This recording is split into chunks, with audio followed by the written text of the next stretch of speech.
პირველი შეხედულება იმ მხრივ, რომ თვითონ თქვათ ფემინისტებიც ვერ თანხმდებიან რაღაც საკითხებზე, იმიტომ რომ ინდივიდუალი ფემინისტებისთვის არის საკითხი, რომ ჩემი სხეულია, რასაც მინდა იმას გავაკეთებ, როგორც მინდა იმას ისევ.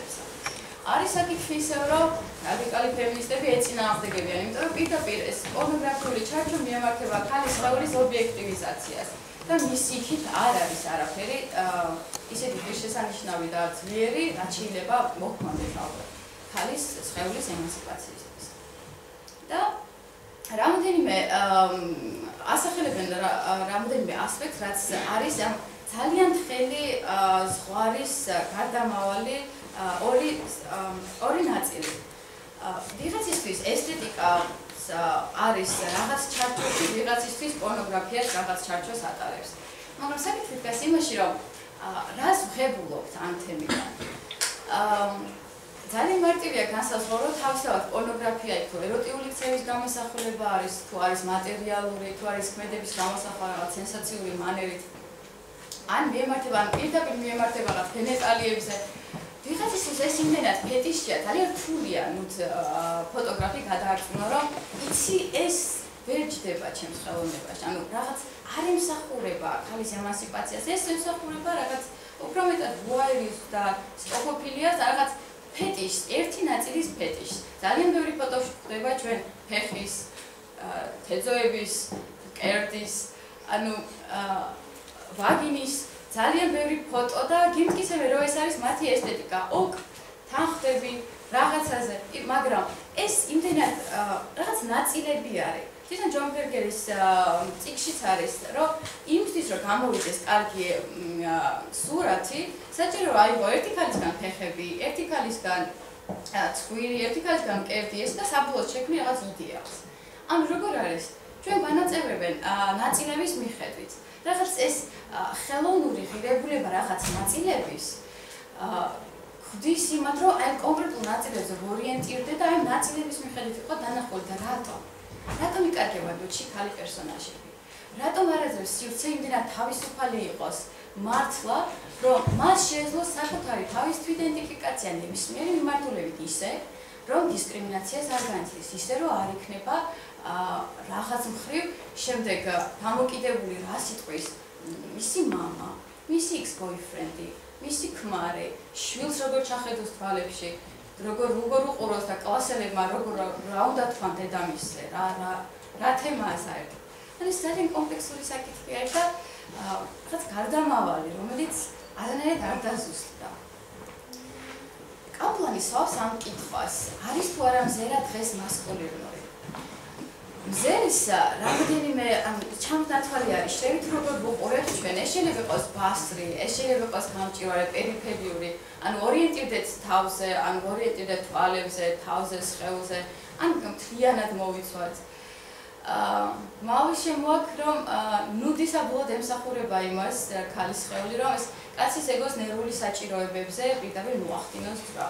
ну ეს ისევ თემა არის, რომ ეს კაცის ნერვული დაბოლოებები იქ სადღაც ეკო, იქ სადღაც ვიღაც უნდა შედგეს იმისთვის, რომ ქალი იხდის, იქ სადღაც ვიღაცა ამით ბედნიერდება. ну არის ესეთი საკითხებიც.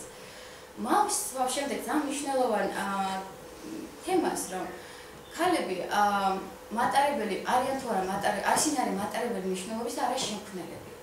ისევ მიეწერა, ისევ გადის მხარიდან მიმართულება იქითკენ, რომ მნიშვნელობის მატარებლები ვართ ჩვენ, ანუ ჩვენ ვართ კიდევ რაღაც აი ეს პროექტი, რომელიც უნდა შედგეს კონკრეტული, ანუ შემქმნელისგან წამოვიდეს. შემქმნელად ძირითადად ისევ მასკულინური მიმართულება და კაცების დომინიზაცია მიდის ისევ და ისევ. და შემდეგ კაპლანი რასაც იძახის, რომ რა უნდა გავაკეთოთ ამისთვის, ხო, ალბათ ბევრს მოგივათ ეს საკითხი, რომ რა უნდა შევძინოთ კონცეფტი.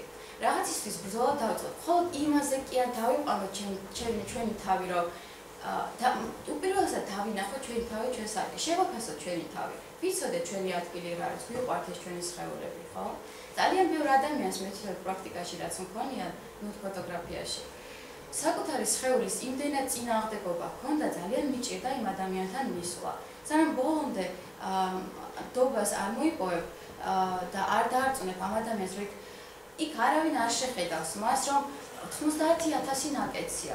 ჩემთვის ეს არის მიუხედავად რომ რაღაც ერთ ჩარჩოში განვიხილო რაღაც ადამიანი, იმიტომ რომ ეს ადამიანები ობიექტები არ არიან, ესენი ჩემი პროექტი არ არიან. ესენი არიან ადამიანები, ვისაც სურთ რაღაც ამ სტიგმებისგან გათავისუფლდნენ და მნიშვნელოვანია მათი წილი ნებისმიერი ფოტოგრაფების დროს. შემდეგ მინდოდა რაზეც მნიშვნელოვნად დაფიქრდე, ეს არის ფროიდი და ჰიჩკოკი, ახლა ვიპრიჩვენ ფიქრობთ ახლა ფროიდი და ჰიჩკოკი, მაგრამ თუ კი ფსიქოანალიზის დონეზე ჩავალთ ამ საკითხზე, არის ძალიან საინტერესო, იმიტომ რომ რამდენიმეჯერ უკვე ვახსენე ვუაიერიზმის, სკოპოფილია, ფეტიში. რა არის ესენი, ხო? ჰიჩკოკის ფილმებში კარგად არის ეს ფსიქოანალიზი, ძალიან ბევრი ალბათ ჩემს მეტი ფილმი გაქვთ ნანახი და შეიძლება ჰიჩკოკის ისეთი კრიტიკა გიწერიათ, მიყურებთ და ფიქრობთ, და ამ გოგომ საერთოდ იცის რომელიმე ეტაპის იმაზე. მაგრამ თვითონ ეს ფილმები ძალიან მნიშვნელოვანია ზუსტად ამ ფროიდის ტერმინოლოგიიდან გამომდინარე. იმიტომ რომ ხვდებით ვუაიერიზმს, ხო? რა არის? ეს არის პასიური თვალთვალი. სექსუალური მიზნების დაკმაყოფილება ობიექტთან კონტაქტის გარეშე, რაღაც ეგრეთ წოდებული ეგოს გამოყვება. ვუაიერიზმს ჩვენ ხვდებით თუ გაქვთ ნანახი Peeping Tom. ასეთი ფილმია, რომელიც ახდენს დაკვირვებას ისე რომ მას ვერ ხედავენ. უყვარს ამ ადამიანს თვალთვალი.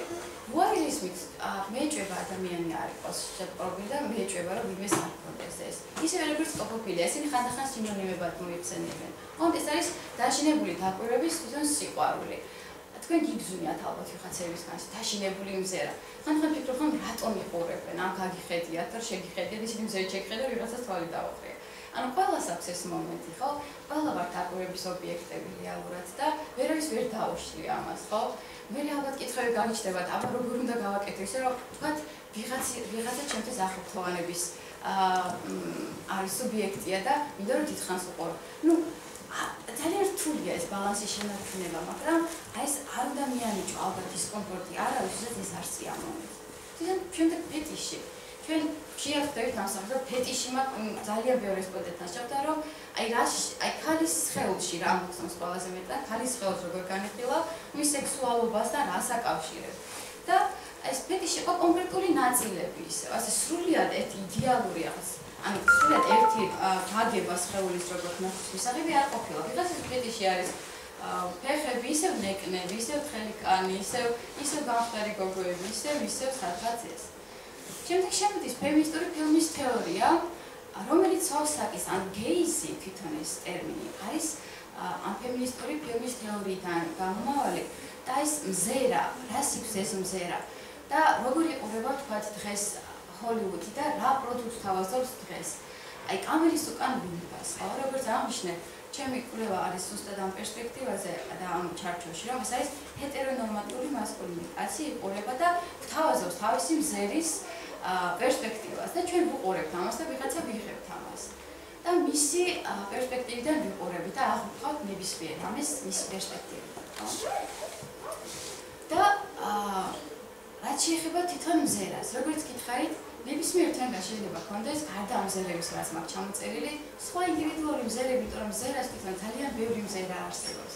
ზოგიერთი შეიძლება ისე არ აღმოჩენილა, ზოგიერთი შეიძლება ის იყოს კიდევ ბევრი არის გვიარი მზერა, არის სამედიცინო მზერა, არის თვითონ მასკულინური მზერაც, რომელიც არის ყველაზე უპირატესი და პრივილეგირებული, ფემინური მზერა, ფემინისტური მზერა, ნეიტრალური მზერაც არის. მაგრამ ეს არის ყველაფერი იერარქიის დონეზე, სადაც ცენტრალური ადგილი ჭირავს ისე მასკულინურ მზერას, იმიტომ რომ ჩვენ ამ დომინანტურ დისკურსში ვიმყოფებით და ჩვენ ვიმყოფებით ისევ პატრიარქულ საზოგადოებასაც ძალაუფლება, თქვათ, ფოტოგრაფიაში ისევ უჭირავთ უმრავლესად კაცებს. და ესეც არის. და რაც არ უნდა კი ძალიან შეხვდნენ ფოტოგრაფი ქალები, ის მიჩიებდნენ, მაგრამ არც ისე ბევრი არ არიან. ძირითადად მაინც კაცების სფეროდა არის და კაცების რაღაც მიკუთვნებას აქვს ადგილი და შესაბამისად პროდუქტიც უმრავლესად არის მათი მზერიდან დანახული. და შესაბამისად ჩვენ ვუყურებთ მათ იმ პერსპექტივიდან, რასაც ისინი გვთავაზობენ და და ჩვენთვის რაღაც მისაღები ხდება, რაღაცა ვფიქრობთ, რომ აი იცი როცა მე მიხებე, რომ კონკრეტულად ამ პოზიციაში აი ეს უნდა შევთავაზო თავი. იმიტომ რომ ძალიან ბევრი მაგალითები გვაქვს ასეთი, რომ შენი ქცევა სადღაც გეკარგება ამ დიქოტომიაში, სადღაც შენ აღარ ხარ და მიკუთვნებული ხდები სისტემაზე, რომელიც ისევ სტერეოტიპულს ხდის შენ და შენ თავისუფლება სადღაც იკარგება. და არ გაძლევს საშუალებას იყო ინდივიდუალი. არ გაძლევს საშუალებას შენი ინდივიდუალური მზერა შესთავაზო ფოტოგრაფს. რომ მან დაგინახოს ისე, როგორც შენ გინდა განიხილო. და რაც საკითხი და ბოლოს აი საკითხი რაც დამისვა დაუსვა საკუთარ თავს, ეს იყო რაღაც როგორც აი ეს განათება რო გაქვს თავში ხომ და ლამპუჩა აგენტება, აი ეს თავმოჭრილი ქალების ფენომენი. და წარმოგიდგენთ ანა ვიტალეს ფოტო, რომელსაც მინდა მამის პერსპექტივაზე ვისაუბრო. ჩვენთვის იმდენად მისაღები გახდა საზოგადოებაში თავმოჭრილი ქალები, ამას ძალიან ბევრი კომპლექსური მიზეზი გააჩნია. იმიტომ რომ როდესაც რესპონდენტებს ეკითხები, რატო ხდება ისე, რომ აი არ ხდება თითქმის სახე. იქ ხდები ძალიან სასაცილო პასუხებსაც, ხდები ნეიტრალურ პასუხებს, ხდები ასევე სევდიან პასუხებს. რაც იყო სექსისტური პასუხი, რაც რესპონდენტმა მითხრა, იყო ერთი ის, რომ თავს ხშირად შემთხვევაში იმიტომ ვაჭრი, რომ თავი არ შესაბამება მის ხელს. ეს თემა, ну, ყველას აქვს პასუხი, ვიპასუხო როგორც ის ფიქრობს, ვერავის ვერ აიძულებ თავი გაარტყას მალოს ან ფემინისტური თეორიებზე, წინასწარ გადახედოს შერთან მქონდეს რაციონალური პასუხები. მაგრამ იყო ასეთი პასუხი. მაგრამ ძირითად შემთხვევაში და პასუხებიც ხდება არის, როგორ აკონტროლებს საზოგადოება ქალის ხელს. მაშინ როცა შენ გინდა იყო თავისუფალი სივრცეში და გინდა რომ გათავისუფლდე რაღაც სტერეოტიპებისგან და საშუალებას აძლევ ფოტოგრაფს რომ გადაგიხოს, ხო? შემდეგ რას იღებ შედეგად? იღებ შედეგად იმას, რომ მაგალითად ისეთ кейსებს, როგორც მითხრეს თვითონ ფოტოგრაფერმა, მოდის X boyfriend-ი, X ქმარი, ახალი ანუ აწყო ქმარი, ან სამომავლო ქმარი, სამომავლო boyfriend-ი, მამა, ძმა, ყველა ნათესავი. არის ვიღაცები ცემენ ფოტოგრაფებს, ამის ბევრი შემთხვევა ქონია, ვიღაცები ცემენ თვითონ მოდელებს, ვიღაცებს იტაცებენ თავის ლეპტოპიანად და ყავთ დამწყებელს, ან არ წაშლიან იმ ფოტოებს და მერე აბრუნებენ ლეპტოპიანად. და ესე იგი, იმდენად, როგორ გითხრათ, ტრაგიკომიკურია ეს სიტუაცია, მაგრამ სივრცეს აქვს პრობლემა. და ადამიანების გათავისუფლება და მათი რეალური გათავისუფლება არ ემსახურება იმ სივრცეს იდეას, რასაც ის ითხოვს მისგან. ეს ითხოვს, რომ ის იყოს კონკრეტულად კმაყოფილების ობიექტი და არა მის მიღმა. და ჩვენ იმდენად შევეჩვიეთ ამ თავმოჭრილ ქალებს, იმდენად შევეჩვიეთ, რომ ჩვენთვის გიფიქრიათ, რომ რამდენად ვაფეტიშებს რაღაც სხეულის ნაწილზე ჩვენ მის სახეს ვერყავთ. ჩვენ თავმოჭრილ ადამიანებს ვეთქვით, ხალხო. ჩვენ გიჩდებით იმ გზელ რაღაც ხელებზე, თითებზე, რაღაც რომელთაც თავი არ აქვს. ჩვენ არ ვიცით ვინ არიან ეს ადამიანები. ჩვენ გვეკარგება მათი აგენტობა, ჩვენ გვეკარგება ისე როგორც პიროვნები.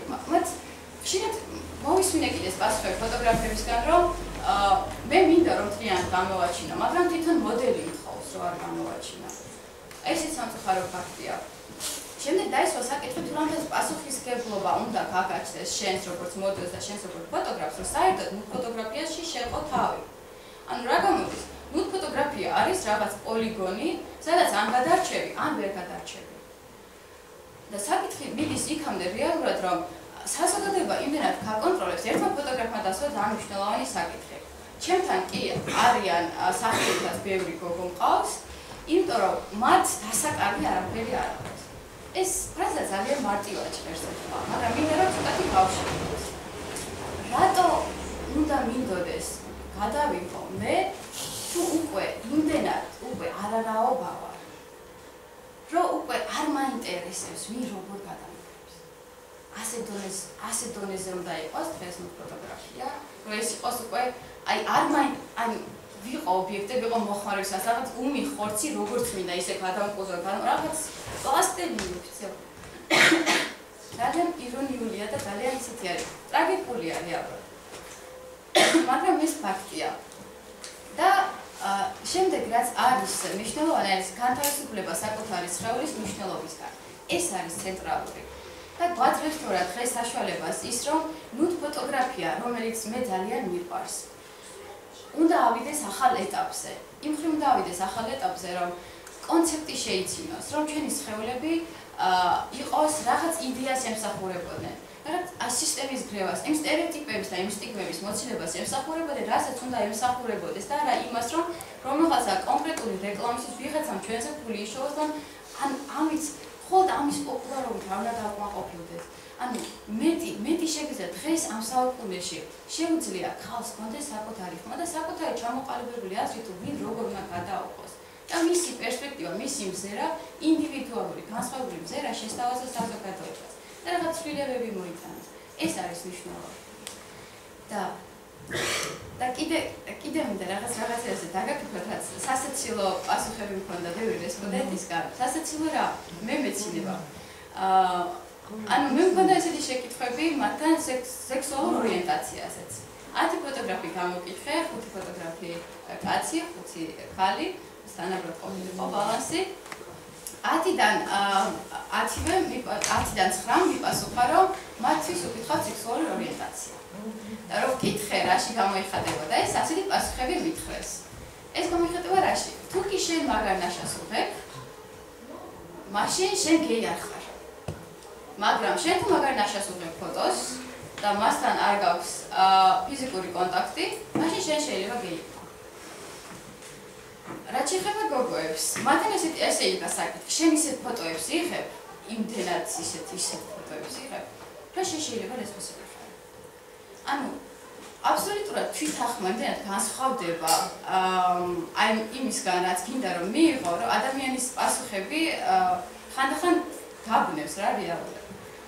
და საკითხი თუ კი საკითხს ავასრულებთ ისე თუ რა უნდა შევთავაზოთ დღეს საზოგადოებას, უნდა შევთავაზოთ ჩვენი პროტესტი იმ სტერეოტიპების მიმართ, იმ რაღაც ვაკუუმის მიმართ, როდესაც უნდა რომ სისტემას და ვიღაცებს ვისაც პრივილეგიები გააჩნიათ, რომ ჩვენ ვიყოთ დანახული მარტო მათი მზერით, იმ პერსპექტივით და იმ რაღაც ობიექტივიზაციის ფარგლებში, რაშიც გვაქვს როლი მიკუთვნებული.